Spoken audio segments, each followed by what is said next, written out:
Hello बच्चों, make it easy के online platform पर आप लोग का बहुत बहुत स्वागत है। तो आज का सेशन रहने वाला है डेडिकेटेड आरआरबी जेई की रीजनिंग के लिए कि रीजनिंग को हम लोग कैसे कवर करें। ठीक है, तो फटाफट से स्टार्ट करते हैं भाई। ऑब्वियस सी बात है, जहां पर हम लोग ज्यादा मार्क्स ऑब्टेन कर सकते हैं, जहां पर मैक्सिमम मार्क्स हम लोग ला सकते हैं, सबसे इंपॉर्टेंट चीज वही है कि वहीं पर ज्यादा फोकस किया जाए, है ना। क्योंकि मैथ्स रीजनिंग ऐसे सब्जेक्ट हैं आपके कि आप अगर सही तरीके से पढ़ोगे, बेसिक और कॉन्सेप्ट्स आपके अगर क्लियर होंगे, रीजनिंग के लिए अगर आपके लॉजिक क्लियर होंगे, तो आप लोग बड़े आराम से मैक्सिमम मार्क्स आराम से ला सकते हैं। ठीक है, तो फटाफट से स्टार्ट करते हैं, रीजनिंग के बारे में देखते हैं।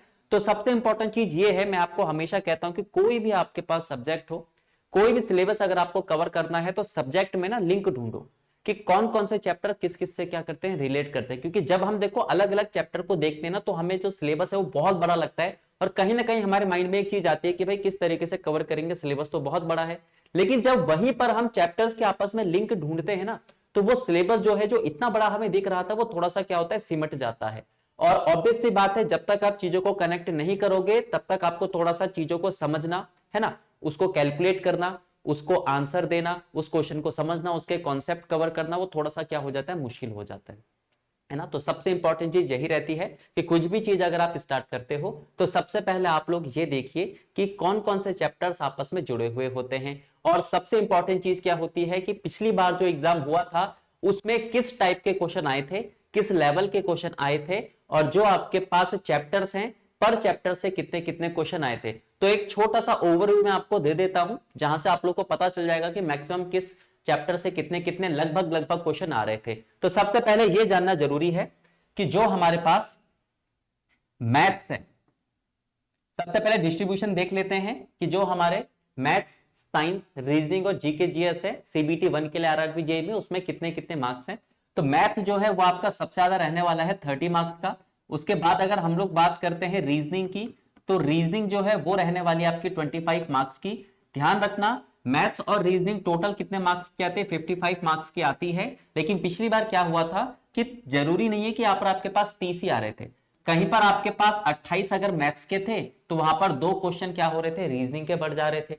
कहीं पर आपके पास 31 से लेकर 32 क्वेश्चन मैथ्स के आ रहे थे, तो रीजनिंग के एक आध क्वेश्चन कम हो जा रहे थे। मतलब ये लेकर चलिए कि 55 क्वेश्चन का आपका मैथ्स और क्या आएगा, रीजनिंग आएगा। और इनका जो डेटा है, यानी जो आपके पास नंबर ऑफ क्वेश्चन है, वो थोड़े से ऊपर नीचे हो सकते हैं। बाकी अगर हम साइंस की बात करें, तो साइंस आपके पास रहने वाली है 30 मार्क्स की। और बाकी जो आपके पास जीके जीएस का पोर्शन है, वो कितना रहने वाला है आपका, 15 मार्क्स का रहने वाला है। ठीक है, ध्यान रखना कि हर एक मार्क्स बहुत ज्यादा जरूरी होता है। हर एक मार्क्स आपके मेरिट क्या करता है, डिसाइड करता है, दूसरों से आप लोग को कहां रखता है, ऊपर रखता है। ठीक है, तो आज का जो हमारा फोकस है वो रहने वाला है किस पर, रीजनिंग पर। मैथ्स के बारे में मैं आप लोगों को बता चुका हूं कि किस तरीके से आप लोग प्रिपेयर कर सकते हो। हर बेसिक चीज पर आप लोग ध्यान दे सकते हो, है ना, किस तरीके से हम लोग को ध्यान देना है, कैसे करके हम लोग को कॉन्सेप्ट कवर करना है, किस किस चैप्टर पर ज्यादा हम लोगों को फोकस करना है, कौन कौन से चैप्टर आपस में लिंक होते हैं, ताकि हम एक चैप्टर को अच्छे से पढ़ें, तो वही जो चैप्टर हमने पढ़ा है उसके कॉन्सेप्ट से 4-5 चैप्टर आराम से कवर हो जाए। तो ठीक है, तो आज हम अगर नहीं देखा है वाले वीडियो, तो आप लोग प्लेलिस्ट में जाकर देख सकते हैं। बाकी बात करते हैं रीजनिंग की। तो रीजनिंग जो होता है वो दो पोर्शन में आपका डिवाइड होता है। एक होता है आपके पास वर्बल रीजनिंग, और दूसरी आपकी क्या होती है, नॉन वर्बल रीजनिंग होती है। ठीक है, पूरा क्लासिफिकेशन इसके बाद करेंगे कि वर्बल रीजनिंग में कौन कौन से आपके चैप्टर्स आते हैं, नॉन वर्बल में कौन कौन से चैप्टर आते हैं। लेकिन उससे पहले यह समझना जरूरी है कि पिछली बार जो एग्जाम हुआ था, उसमें मैक्सिमम क्वेश्चन जो है वो किस किस चैप्टर से आ रहे थे। तो मैक्सिमम क्वेश्चन जो है वो आपके पास किससे आ रहे थे, सीरीज से आ रहे थे। लगभग 4 क्वेश्चन, 3 से लेकर 4 हम कह सकते हैं क्वेश्चन लगभग आपको किसके देखने को मिल रहे थे, सीरीज के देखने को मिल रहे थे। उसके बाद अगर हम बात करें कोडिंग डिकोडिंग, उसके बाद अगर बात की जाए कोडिंग डिकोडिंग की, इसी के साथ में ऐड कर रहा हूं लेटर एनालॉजी। ठीक है, क्योंकि लेटर एनालॉजी जो है उसके भी सारे के सारे कॉन्सेप्ट क्या होते हैं, हमारे कोडिंग डिकोडिंग से ही रिलेट करते हैं। ठीक है, और इसी के साथ में लेटर क्लासिफिकेशन भी यहां पर ऐड कर रहा हूं। इन तीनों के मिलाकर लगभग लगभग आपके पास 7 से लेकर 8 क्वेश्चन देखने को मिल रहे थे। ठीक है, coding decoding, letter analogy, letter classification, इन सबके मिलाकर लगभग आपको 7 से लेकर 8 क्वेश्चन देखने को मिले थे। ठीक है, अच्छा, फिर आपके पास मैथमेटिकल ऑपरेशन, इसके भी लगभग आपके पास 2 क्वेश्चन के आसपास दिख रहे थे। उसके बाद आपके पास आ रहा था रैंकिंग, रैंकिंग प्लस आपके पास सिटिंग अरेंजमेंट। ठीक है, रैंकिंग और आपकी सिटिंग अरेंजमेंट, तो लगभग इसके जो क्वेश्चन थे वो लगभग आपके पास 4 से लेकर 6 क्वेश्चन इसके भी आ रहे थे। तो मोस्ट इंपॉर्टेंट टॉपिक्स आपके यही थे।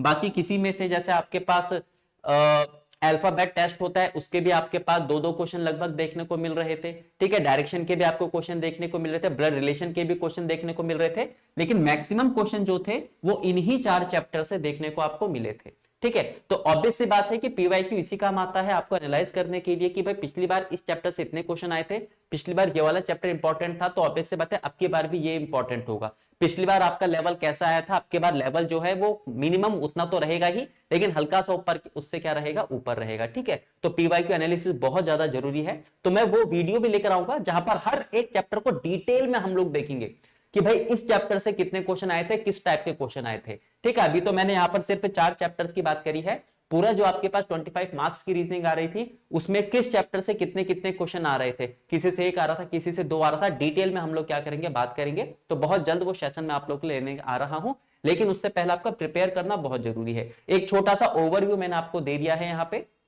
कि किस किस चैप्टर से कितने कितने क्वेश्चन बन रहे थे, ठीक है। तो इन चैप्टर्स पर फोकस करना ज्यादा जरूरी है। बाकी जब मैं डिटेल एनालिसिस लाऊंगा उसके बाद आपको पता चल जाएगा कि कौन सा चैप्टर कितना ज्यादा इंपॉर्टेंट है, ठीक है। तो चलो अब बात करते हैं, यहां पर तो हमने देखा कि जो हमारा CBT 1 रहने वाला है उसमें कौन कौन सा सब्जेक्ट जो है वो कितने कितने मार्क्स का रहने वाला है। रीजनिंग की अगर हम बात करते हैं तो उसमें पिछली बार कौन से चैप्टर मोस्ट इंपॉर्टेंट थे, पिछली बार किसमें सबसे ज्यादा क्वेश्चन आ रहे थे। अब बात करते हैं थोड़ा सा क्लासिफिकेशन की कि रीजनिंग में टोटल कितने चैप्टर्स होते हैं। वैसे तो बहुत सारे चैप्टर्स होते हैं, लेकिन मेन मेन चैप्टर आपके यही हैं, ठीक है, जिसमें एनालॉजी है, क्लासिफिकेशन है, अल्फाबेट टेस्ट है, कोडिंग डिकोडिंग है, लॉजिकल सीक्वेंस एंड डायरेक्शन है, मैथमेटिकल ऑपरेशन, क्लॉक है, सीरीज है, इंसर्टिंग द मिसिंग कैरेक्टर है आपका, ब्लड रिलेशन है, कैलेंडर है, रैंकिंग है, सिटिंग अरेंजमेंट है, वेन डायग्राम है, सिलोगिज्म है, डाइस है, क्यूब क्यूबॉइड है, मैट्रिक्स है, इनइक्वालिटी है, डेटा सफिशिएंसी है, statement conclusion, statement argument, statement assumption, statement course of action, missing part आपके, यानी यहां से आपका क्या स्टार्ट होता है, नॉन वर्बल स्टार्ट होता है, ठीक है। लेकिन अगर हम बात करें कि हम आरआरबी जेई CBT 1 के लिए कौन कौन से चैप्टर्स पर ध्यान देना है, तो देखो क्या है, मैट्रिक्स आप लोग को पढ़ने की जरूरत नहीं है क्योंकि इसके क्वेश्चन नहीं आते हैं, इनइक्वालिटी के भी क्वेश्चन नहीं आते हैं आपके, ठीक है, डाइस के क्वेश्चन भी हमें देखने को नहीं मिले हैं। ये जो आपके पास स्टेटमेंट कंक्लूजन वाले हैं, यानी जहां पर आपके पास स्टेटमेंट दिया जाता है फिर आपसे क्वेश्चन पूछा जाता है कि उसका कंक्लूजन क्या लगेगा, अजम्पशन क्या होगा या फिर कोर्स ऑफ एक्शन क्या होगा, इसके क्वेश्चन भी देखने को नहीं मिले। तो बाकी ये सारे के सारे आपके चैप्टर हैं, इन्हीं सारे चैप्टर से आपके क्या बने थे, क्वेश्चन बने थे। क्लॉक के भी आपके पास क्वेश्चन देखने को नहीं मिले थे, ठीक है। तो ये पूरा का पूरा आपके पास क्या है, रीजनिंग है। इतने सारे चैप्टर कर लो तो इनफ है। वैसे तो इसके अलावा भी और चैप्टर्स हैं, लेकिन अगर हम बात करें आरआरबी जेई की तो इतने चैप्टर्स आपके इनफ है।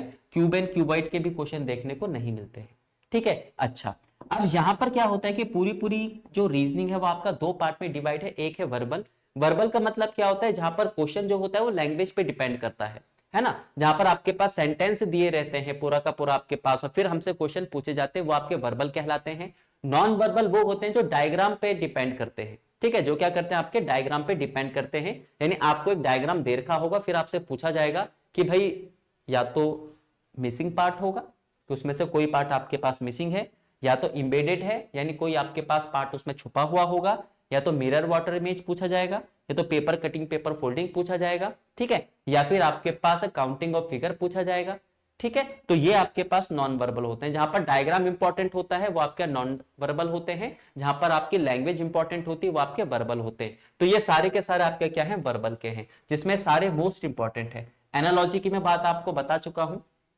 अब अगर हमें क्या करना होता है, लिंक ढूंढना है, यानी ऑब्वियस सी बात है अगर इतने बड़े सिलेबस को छोटा बनाना है तो कहीं ना कहीं तो हमें लिंक ढूंढना पड़ेगा। तो सबसे पहले लिंक जो आपकी बनती है वो बनती है कोडिंग डिकोडिंग से।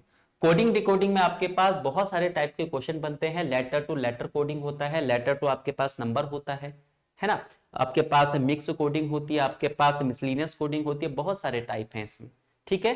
तो जो आपके पास इसका एक टाइप है लेटर कोडिंग, ठीक है, लेटर टू लेटर या लेटर टू नंबर। तो इसके जो कॉन्सेप्ट हैं वही सारे आपके एनालॉजी में लगते हैं, वही आपके क्लासिफिकेशन में लगते हैं, वही आपके अल्फाबेट टेस्ट में लगते हैं, और वही आपके किस में लगते हैं, सीरीज में लगते हैं। यानी जहां जहां पर क्वेश्चन अल्फाबेट से रिलेट करता हुआ आएगा वहां पर सारे के सारे कॉन्सेप्ट जो हैं वो किसके लगेंगे, कोडिंग डिकोडिंग के। तो सबसे पहला टॉपिक जो हमारा होता है वो कोडिंग डिकोडिंग होता है, जहां पर हम लोग सीखते हैं कि लेटर्स का आपस में क्या रिलेशन होता है, किस तरीके से हम उनका रिलेशन आपस में निकाल सकते हैं। ठीक है, जैसे ही हम लोग समझ जाते हैं लेटर्स के बारे में, तो एनालॉजी के भी 3 पार्ट हैं।